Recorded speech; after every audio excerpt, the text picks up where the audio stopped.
Não adianta dizer para alguém focar no presente, não adianta querer ensinar alguém a ficar no presente se existem forças inconscientes que estão agindo nesse sujeito, que são mais profundo, mais complexo do que simplesmente dizer, né?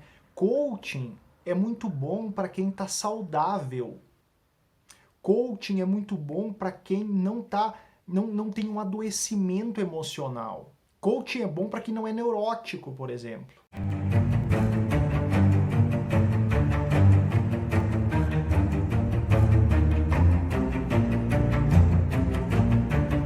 Olá pessoal, quem me conhece, me chamo Rodrigo, sou psicólogo, especialista em psicologia clínica e sejam muito bem-vindos aqui ao meu Instagram. Eu estava ouvindo ontem uma música no carro, o título da música era Só Existe o Agora, né? Algo desse sentido, assim, só existe o agora, só existe o hoje. Muitas pessoas que prezam e que têm esse discurso de que o importante é somente o agora, né?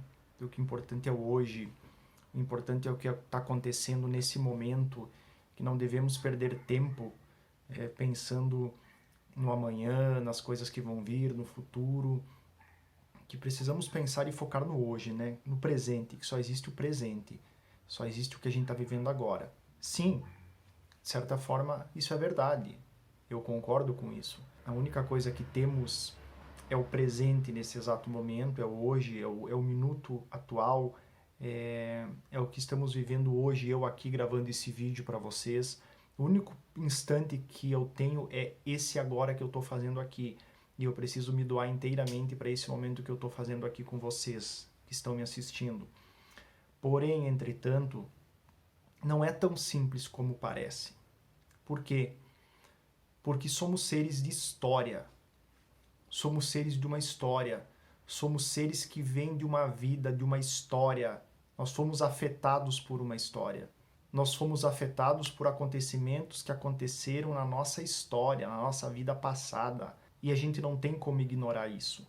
Então não é tão simples como parece. Não é simplesmente pensar no agora, pensar no hoje, porque situações que nos aconteceram ao longo da vida, situações que passamos ao longo da vida, acarreta necessariamente no que somos hoje. Eu vou dar um exemplo, pessoal.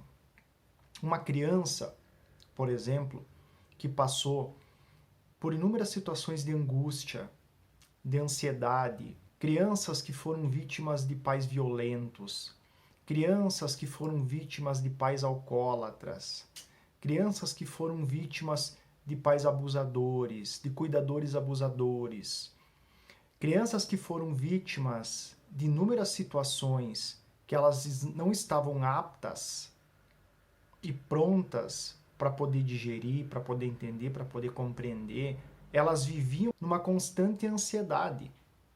Elas viviam num constante estado de alerta, sempre à espera de que algo fosse vir a acontecer. Essas crianças criaram, ao longo do seu desenvolvimento, um mecanismo de defesa que diz respeito à angústia, à ansiedade. Elas se posicionaram na vida delas, quando crianças, sempre tendo que estar defensivas à espreita de que algo fosse vir fazer mal a elas. Elas nunca saberiam quando o pai ou a mãe viria bêbado, elas nunca saberiam quando o pai e a mãe iniciariam uma nova briga, elas nunca saberiam quando esperar uma nova surra, um novo abuso, e elas tinham que sempre estar ansiosas antecipadamente para se defender à espreita, como um gatinho.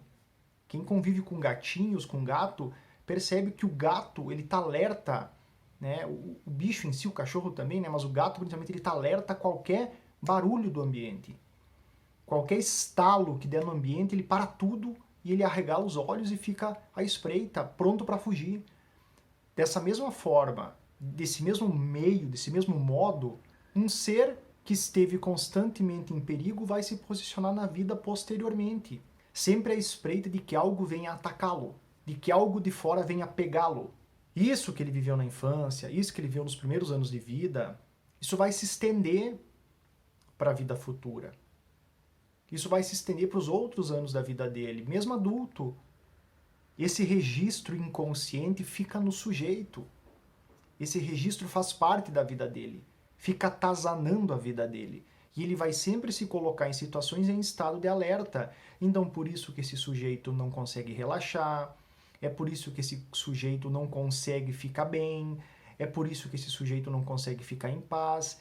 Ele está sempre ansioso, ele está sempre angustiado. É por isso que esse sujeito não consegue focar no momento presente, no momento atual. Porque se ele se der o direito de ficar bem no momento atual, presente, sentindo e vivendo o momento presente, ele pode estar dando margem, abrindo mão das defesas e algo pode vir a atacá-lo. Isso, claro, inconscientemente, né? Então ele precisa sempre estar prevendo o futuro, prevendo as situações, pensando no que vai acontecer lá na frente, como um meio defensivo de se posicionar na vida, porque inconscientemente, se ele ficar focando no agora, ele pode vir a ser prejudicado. A carreira dele pode ficar em risco, né? A profissão dele pode ficar em risco, o parceiro amoroso pode fazer algo que ele vai fazer com que ele perca o parceiro amoroso, ele precisa estar sempre em alerta. São inúmeras situações. Então, esse pessoal, né, os meus colegas coaching, por exemplo, os colegas das áreas mais comportamentais também, a gente precisa compreender, precisa entender que não basta dizer, não é o discurso. Não adianta dizer para alguém focar no presente, não adianta querer ensinar alguém a ficar no presente se existem forças inconscientes que estão agindo nesse sujeito, que são mais profundo, mais complexo do que simplesmente dizer, né? Coaching é muito bom para quem está saudável. Coaching é muito bom para quem não tem um adoecimento emocional. Coaching é bom para quem não é neurótico, por exemplo. Porque se a gente está infligido de uma doença emocional, né, se a gente não consegue se colocar em situações saudáveis na vida, se a gente tem uma ansiedade muito grande, se a gente tem uma angústia muito grande, se a gente está padecendo de algum sofrimento emocional grande, a gente precisa tratar o problema, a gente precisa ir na origem do problema. Não adianta eu ir no coaching ou em terapias comportamentais que vão me dizer o que eu tenho que fazer se eu estou adoecido emocionalmente. Coach é muito bom para quem está bem, para quem quer estabelecer metas para a vida, para quem quer atingir um outro nível profissional e que está com alguma dificuldade e precisa analisar alguma situação. Coaching serve para esse tipo de pessoas, não para quem está adoecido emocionalmente. Quem está adoecido emocionalmente precisa entender o que está acontecendo inconscientemente com esse sujeito. Precisa entender o que esse inconsciente está querendo manifestar. Quais são as amarras que esse sujeito está preso.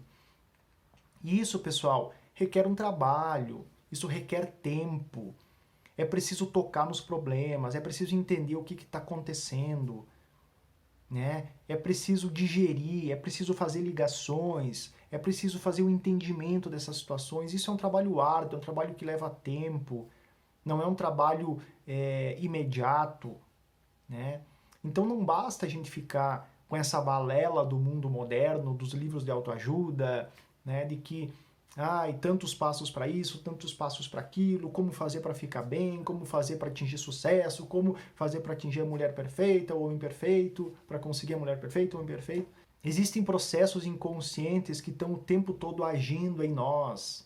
Enquanto a gente não compreender, enquanto a gente não fuçar lá dentro, enquanto a gente não ir lá para baixo, pro porão da nossa mente, pro nosso inconsciente entender, nada muda. Nada muda. A gente pode ficar falando, a gente pode ficar opinando, a gente pode ficar... É preciso compreender, é preciso entender.